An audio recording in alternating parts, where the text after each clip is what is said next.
Hello നമസ്കാരം. Tara's wonder കിച്ചണിലേക്ക് എല്ലാവർക്കും സ്വാഗതം.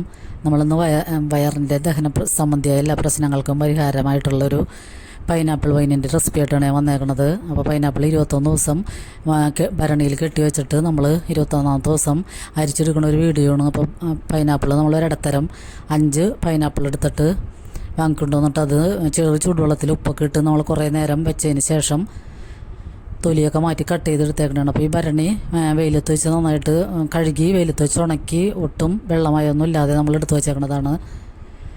അപ്പോൾ നമ്മളത് ആവശ്യത്തിന് തിളപ്പിച്ചാറിയ വെള്ളം, പിന്നെ സ്പൈസസ്, പഞ്ചസാര ഇതൊക്കെ ചേർത്തിട്ട്, ഞാനിതിൽ ഈസ്റ്റൊന്നും ചേർക്കാറില്ല, കുറച്ച് ഗോതമ്പ് അതൊക്കെ കൂടി ചേർത്തിട്ട് നമ്മൾ ഭരണിയിൽ എടുത്ത് വെച്ചേർന്നതാണ്. അപ്പോൾ 21 ദിവസം കഴിഞ്ഞു. എല്ലാ ദിവസവും കൃത്യസമയത്ത് ആ ഒരു മരത്തിൻ്റെ കോലുകൊണ്ട് ഞാൻ ഇളക്കി അടച്ചു വയ്ക്കും. അപ്പോൾ 21 ദിവസം കഴിഞ്ഞിട്ട് നമ്മൾ ഇത് അരിച്ചെടുക്കുന്നതാണ്. അപ്പോൾ അത് അടിപൊളി വൈനാണിത്, നല്ല ടേസ്റ്റ് ഉണ്ട് ഇത് കഴിക്കാൻ. വയറ് സംബന്ധമായ എല്ലാ പ്രശ്നങ്ങൾക്കും ഇത് കുട്ടികൾക്കൊക്കെ ആയാലും കുറച്ച് നമ്മളൊരു 2 ടേബിൾ സ്പൂണോളം കൊടുക്കാം. അപ്പോൾ ഇത് കുറേ നാളിരിക്കും. പിന്നെ ഇത് ഞാൻ അരിച്ചിട്ട് അത് ഭരണിയിലേക്ക് തന്നെയാണ് ഒഴിച്ചു വെച്ചേക്കണത്. അപ്പോൾ അത് തെളിഞ്ഞതിന് ശേഷം കുപ്പിയിലൊക്കെ പകർത്താൻ വേണ്ടിയാണ്.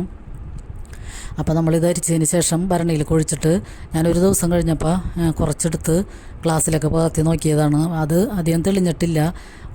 അപ്പോൾ ഇത് നന്നായിട്ട് തെളിയും, പച്ചവെള്ളം പോലെ തെളിഞ്ഞിരിക്കും ഈ വൈൻ. അപ്പോൾ ഞാൻ ഇനി തെളിഞ്ഞ് കഴിയുമ്പോൾ നിങ്ങളെ കാണിക്കുന്നതാണ്. അപ്പോൾ ഇത് നമ്മൾക്ക് പൈനാപ്പിളൊക്കെ കിട്ടുമ്പോൾ എല്ലാവരും ഇങ്ങനെ വൈൻ ഉണ്ടാക്കി നോക്കുക. അപ്പോൾ എല്ലാവർക്കും ഒരുപാട് നന്ദി.